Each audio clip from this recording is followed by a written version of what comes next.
So I'm back to my default settings. I've done the cancel and write trick to get this thing kind of initialized, and we're going to start looking at the filter envelope. And I find this is actually a pretty difficult one to work with and to teach because we have to think about so much, right? We're starting to build up complexity. Now we have the interaction between two filters. We have the idea of the cutoff frequency. We're really building up kind of a complexity here. And we also have this idea of envelope depth, which is a new thing. So the envelope for the amplifier was complete, right? It was controlling the amplifier range or the amplitude completely, but we have control over envelope depth here in the filter, which does bring in a bit more complexity, and that's what we have to deal with, right? It's a complex thing. Now, the thing I like to think about here is to go back to the idea of acoustic instruments, right? And to always kind of bring it back to that. And when I think about a synthesizer, we have these geometric waveforms that are incredibly bright, really, really powerful, and the upper harmonics are just more powerful and more steady than any acoustic instrument really is. And what we find in almost all acoustic instruments, particularly percussive ones, is that the attack portion, the very beginning of the sound, is bright, and then the sound dulls down into a more kind of steady, sustaining state that's closer to a sine wave. So we have all these really bright harmonics in the beginning, and then it dulls out. And that's what we're going to try to emulate using our filter envelope. It's a practical example, and I think it makes sense here to work on next. So to do that, we're going to set up kind of a process for setting up your filter and your filter envelope. We have to think about a lot of things. We have to think about the bias point, which is where this will be. This is the set value of the cutoff frequency, and then our envelope is going to modulate from there. And this term modulation is a really important one. It's one that I like to talk about a lot when teaching synthesis. It's really, I think of as the time dimension of synthesis, right? Modulation is change over time. And this is a good time to bring up the idea of the amplifier, right? We had this built-in envelope. And an amplifier, we call it a VCA, or voltage controlled amplifier, meaning that the amplitude can change over time based on some kind of voltage. And we think of the envelope as sending that voltage. Now, in modern synthesizers, it may be some kind of digitally controlled thing, but we will see the terms VCA, so it's good to kind of bring that up. For our filter, we have a VCF, or voltage controlled filter, and what we're saying is the cutoff frequency can move over time. Now, when talking about this, the first thing I like to do is try to do this manually, right? The idea where, I want a percussive sound, like maybe like a guitar note or a piano note that starts bright and then dulls down. And to set up a percussive sound, I would bring down the sustain on my amp envelope and bring up the decay on my amplifier, right? We did that earlier. Let me try a note. It's always something, right? Cutoff frequency up, and we hear our sound. Decays away nicely, right? Just like it should. But it's bright the whole time. Now, it'd be nice if I had something like this, right? That kind of dulls away. Maybe really quick, though. There we go. And I'm trying to do it manually, try to get that perfect range. You'll find that I have to think about, okay, where do I want this to start? I want it to start like right there, maybe. Where do I want it to end? Maybe right there. And how fast do I want to move? It's pretty complex to figure that out. And that's what the envelope does for us. It's kind of like another hand to kind of control that for us. And to set this, what I would first do is leave the bias point, or that knob, at the lowest position it's going to be at, kind of the dull, steady state.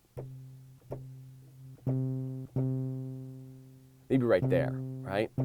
And then I'll bring up envelope depth in a positive direction to get to the brightest it's going to be at. Maybe that's as bright as it's going to be, okay? And now we're going to turn this into a percussive envelope just like this one was. So I'll reduce sustain, and I'll bring up decay. And we have to start looking at how these two envelopes are interacting, right? We're probably going to want this one to decay a little bit faster than this one. That's kind of what I was accomplishing with my hands. Let's try this. And we hear that meow, meow with every hit, which is all right, but I think it's not fast enough. Let's bring decay down a little bit. And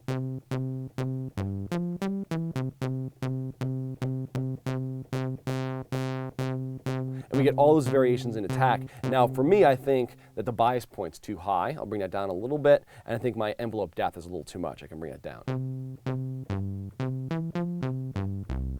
And this is particularly good for a lot of like trance kind of bass lines, octave down.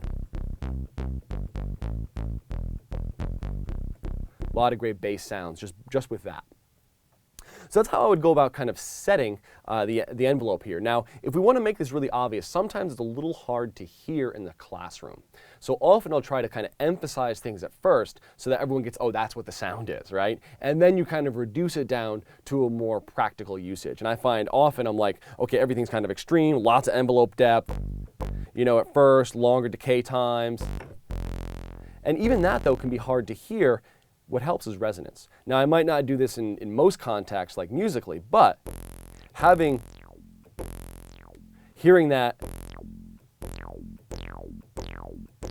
really makes it obvious that the filter's moving kind of what's going on, right? So I think that works well. Now, one of my favorite sounds to kind of point out how a filter works is actually looking at inverse modulation. And this is where a lot of people get confused with filters when filter envelopes, is because we have this positive and negative envelope depth.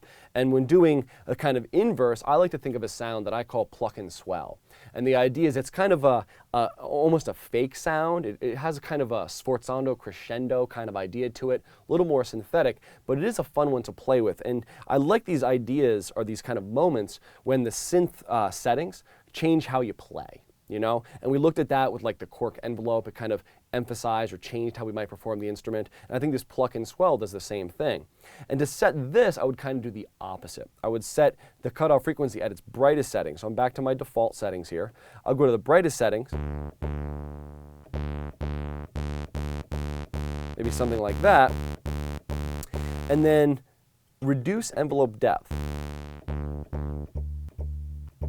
to kind of the dullest setting. All right?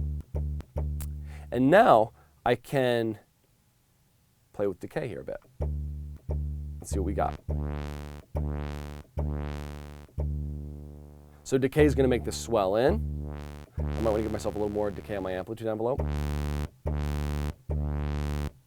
Make that swell in, right? It's starting at its top and it's going down, then coming up. And then my attack is going to give me that initial pluck. Right? So something like this.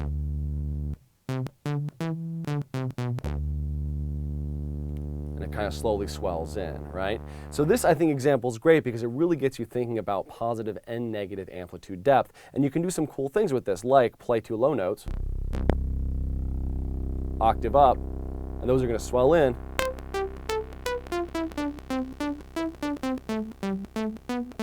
Right? And we can kind of fool around with the idea of kind of playing more staccato things up top while those low notes are kind of swelling in, right? So kind of working with this is nice. Now, the other thing that I like kind of pointing out with the filter envelope is, you know, how we perform the filter. We find that, you know, a lot of what we're doing with synthesis, and I'll go back to a sustaining envelope here, or just hold the note. A lot of what we're doing with synthesis really is working with this filter cutoff, right? It's controlling our brightness. It's making us kind of stick out more in the mix or be farther back in the mix. And you know, often we're kind of manipulating this in real time. Now, personally, I don't like kind of performing knobs. I would much rather perform faders. And I do find with this patch, or with this synthesizer, that's like, it's often too much, too wide a range. And it's nice if we can configure things so, you know, a fader works within a more limited range. So I can just do the whole portion of it. It's going to be a smooth motion, and also I can't kind of go wrong, right? So what I like to do is actually don't use the envelope really at all, in a way, right? We just leave sustain all the way up, and I have my cutoff frequency here. I set it to a dull level. I get my envelope depth to the maximum, and now I can use the sustain fader as kind of my filter motion, right?